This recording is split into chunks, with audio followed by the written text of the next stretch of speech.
बिस्मिल्लाहिर्रहमानिर्रहीम। Good afternoon dear students.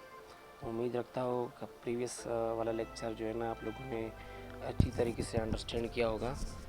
तो चलिए आज जो है ना ग्रामर के लिहाज से शुरू कर लेते हैं। तो फर्स्ट ऑफ़ ऑल जब हम कभी भी सेंटेंस बना लेते हैं तो उससे कबल कुछ ऐसे आर्टिकल्स होते हैं जिसकी हमें अशद ज़रूरत होती है, और बहुत से लोगों को इसके बारे में पता भी नहीं होता कि ये क्या चीज़ है, और इसके बारे में जो है ना बहुत से लोगों को पता नहीं होता। तो चलिए उनके बारे में मैं बताने वाला हूँ। आज जो टॉपिक है बहुत इंपॉर्टेंट है, तो काइंडली आप इससे ध्यान से सुनिएगा। तो व्हाट इज़ सब्जेक्ट? सब्जेक्ट क्या है? ई take part in a sentence. ये जुमले में हिस्सा लेता है। It comes at the start of the sentence. ये जुमले के स्टार्ट में यानी शुरू में ही आता है। तो उसे हम सब्जेक्ट कहते हैं। सब्जेक्ट जो है ना, for example he, she, it, they वगैरह, ये बेसिकली है उसमें जो है ना जब कभी हम जुमला बनाते हैं तो ये स्टार्ट में हम यूजुअली यूज़ कर लेते हैं, तो उसको हम जो है ना सब्जेक्ट कहते हैं, जिसको हम उर्दू में फ़ाइल कहते हैं। तो let's go toward the next verb. ये बेसिकली वर्ब जो है ना ये it is a part of the sentence. ये भी सेंटेंस का एक मेन हिस्सा है। It shows an action. ये किसी अमल या काम को जो है ना शाया कर लेता है। It generally comes at the middle of the sentence. ये सेंटेंस यानी जुमले के दरमियान में, बीच में ही आ जाता है, जिसे हम उर्दू में फ़ेल कहते हैं। यानी किसी भी काम को जो है ना हम वर्ब का नाम देते हैं। For example doing, I do work, मैं काम करता हूँ। आई प्ले फुटबॉल, मैं फुटबॉल खेलता हूँ। यहाँ पर प्ले जो है ये वर्ब है। At the middle of the sentence it comes out to be. तो नेक्स्ट जाते हैं ऑब्जेक्ट की तरफ। ऑब्जेक्ट क्या है? जिसे हम उर्दू में मफ़ऊल कहते हैं। It is the last part of the sentence. ये जुमले का आखिरी हिस्सा होता है। A thing on which work is done, या हर वो चीज़ों जिसके ऊपर कोई काम जो है ना हो पाए।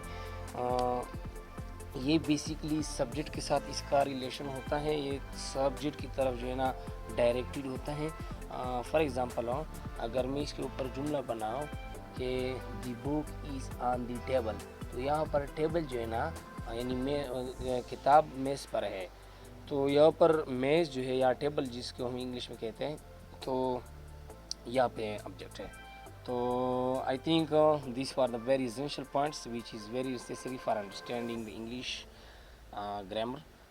इंग्लिश ग्रामर सीखने के लिए ये तीन चीज़ें जो है ना ये बैकबोन है, आप लोगों ने लाजमी सीखना होगा।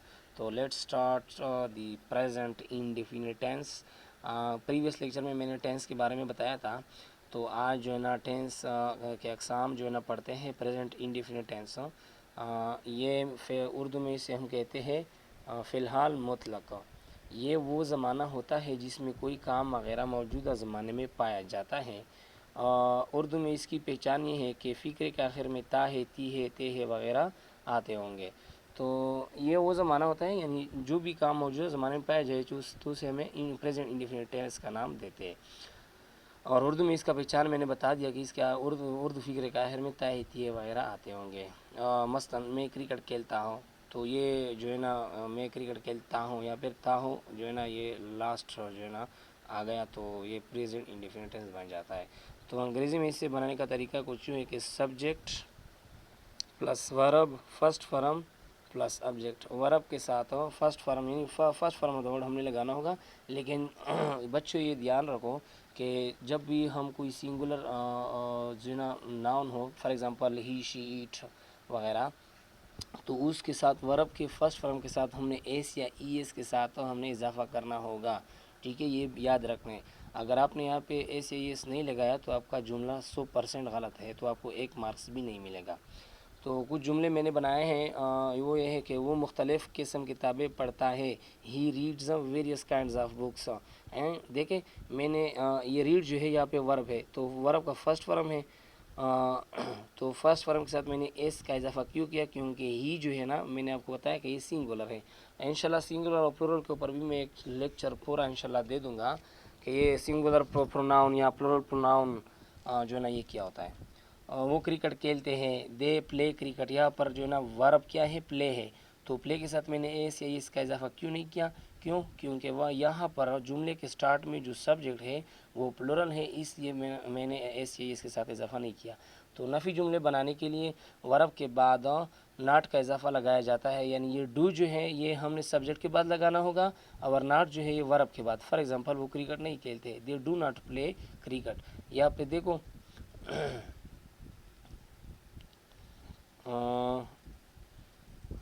सॉरी, नफ़ी जुमले बनाने के लिए जो है ना सब्जेक्ट के बाद डू नॉट या डज नॉट हम लगाते हैं, वर्ब से कबल लगाया जाता है, ठीक है। और हाँ, मैंने ये बात दोबारा रिपीट किया कि सिंगुलर के साथ, सिंगुलर सब्जेक्ट के बाद डज नॉट और प्लूरल के बाद डू नॉट लगाया जाता है, ठीक है। तो I think this is very essential जो फॉर यू पीपल, आप लोगों के लिए बहुत ज़रूरी है, और आप लोगों ने बच्चे ध्यान से जो है ना पढ़ना होगा।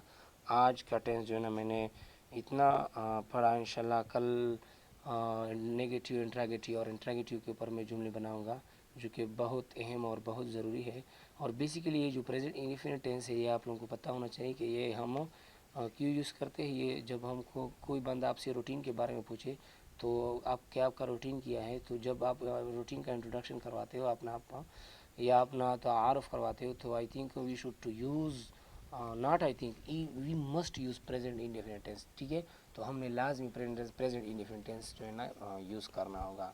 तो कल तक के लिए खुदा हाफिज़, इंशाल्लाह I will prepare most good lectures and mostly important sentences for you people. Thank you.